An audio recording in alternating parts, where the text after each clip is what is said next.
Most people think McDonald's became one of the most powerful companies in the world because it makes good burgers. That is the obvious story. It is also the wrong story. Because McDonald's did not become a giant just by selling food, and it did not become a giant just by spreading golden arches across the planet. It became a giant by understanding something most restaurants never fully understand. The real money was never only in the meal. It was in the ground beneath the meal, in the location, in the property, in the land that never stops becoming more valuable while the burger disappears in 5 minutes. And once you see that, McDonald's stops looking like a fast food company and starts looking like something much stranger. It starts looking like a real estate company that happens to sell burgers. That is the part most people miss, because the burger is the product you can see, but the land is the part that quietly changes everything. To understand this, you have to go back to a much smaller version of McDonald's, before the global empire, before the branding machine, before the company became one of the most recognizable names on earth. At the beginning, McDonald's was just a restaurant. Then the brothers behind it built something faster, cleaner, and more efficient than what most people were used to. And that idea worked so well that it caught the attention of a man named Ray Kroc, who did not just see a restaurant. He saw a system.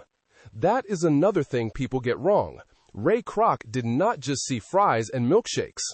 He saw repeatability, scale, and control, which is one of the most dangerous and powerful combinations in business, because once something can be copied again and again without falling apart, it stops being a local success and starts becoming a machine. But even then, McDonald's still needed one more thing to become unstoppable. It needed control over the places where the restaurants would stand. That is where the real trick begins. Because if you only sell food, you depend on food sales. But if you own the property, if you control the site, if you sit between the franchisee and the land itself, then every successful restaurant starts paying you in a second way. And that second way is often more stable, more predictable, and more valuable over time than the food business itself. That is the hidden genius of the model. McDonald's learned that if it could control the land, it could control the future. And that is why this company does not behave like a normal restaurant chain. A normal restaurant tries to make enough money from meals to survive the next quarter.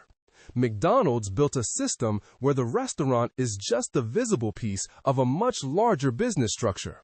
Because the real value is not only in the fries, it is in the lease, the location, the traffic, the customer flow, the land under the building, and the long-term asset behind the logo. That means the business is not just selling fast food, it is selling access. It is selling a spot in the system. It is selling the right to operate under one of the most powerful consumer brands on the planet, while the company itself collects rent, royalties, and property value in the background. And once you understand that, the whole company changes in your mind. This is why McDonald's can survive in ways that would destroy a normal restaurant. If a regular restaurant has a bad year, it feels it immediately.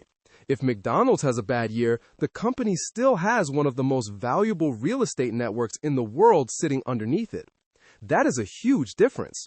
Because burgers are temporary, land is not. A burger vanishes in minutes. A location can keep generating money for decades. That is why the smartest part of the McDonald's empire is not the meal, it is the map. Every location is a piece of a larger system, and every system like this has one huge advantage. It becomes incredibly hard to beat, because competitors are not just competing against food, they are competing against scale, branding, consistency, traffic, supply chains, and the kind of real estate control that gives a company enormous leverage. That is also why McDonald's locations tend to sit where the people are, not randomly, not beautifully, strategically. Near roads, intersections, highways, high traffic zones, retail clusters, places where visibility matters and customer flow matters and convenience matters. Because a cheap meal alone does not build a giant. A cheap meal in the right place, inside the right system, on the right land does. Now here is the really interesting part. McDonald's does not need every customer to think about real estate. In fact, it is better for the company if most people never think about it at all. The average person sees a burger menu, a drive-thru, a familiar logo, maybe a breakfast run on the way to work. They are not thinking about lease structures or site control or land assets. They are thinking about lunch. But behind that simple experience is a business model built on something far more durable than lunch. That is one reason the company is so powerful. It hides its smartest move in plain sight. You walk in for food, but the corporation is thinking in terms of property, population movement, long-term control, and which corner of the city will matter most 10 years from now. That is not restaurant thinking. That is empire thinking. And it explains why McDonald's is often described, at least in part, as a real estate company. Because when a company owns or controls the land under thousands of high-value locations, then the business is no longer only about what it sells today. It is about what the land will be worth tomorrow, and the next day, and 10 years later, after the burgers are gone and the neighborhood has grown around it. That is a completely different way of making money, and it changes the meaning of success. Most businesses ask, how do we sell more? McDonald's asks a deeper question. Where should we be so that every other part of the system becomes easier to win? That is why the company became so dominant. Not because it invented the burger, not because it invented the drive-thru, not because it had the best food. It became dominant because it understood that the location of the business can matter just as much as the business itself, and sometimes more. That is why the golden arches are not just a symbol of fast food. They are also a symbol of a land and location machine that turned convenience into one of the most successful business models in history. So the next time you see McDonald's, try looking at it differently. Do not just see the menu. Do not just see the fries. Look at the corner. Look at the lot. Look at the site. Because that is where the real company lives. And that is the reason McDonald's changed everything. Not just because it sold food quickly, but because it turned geography into power.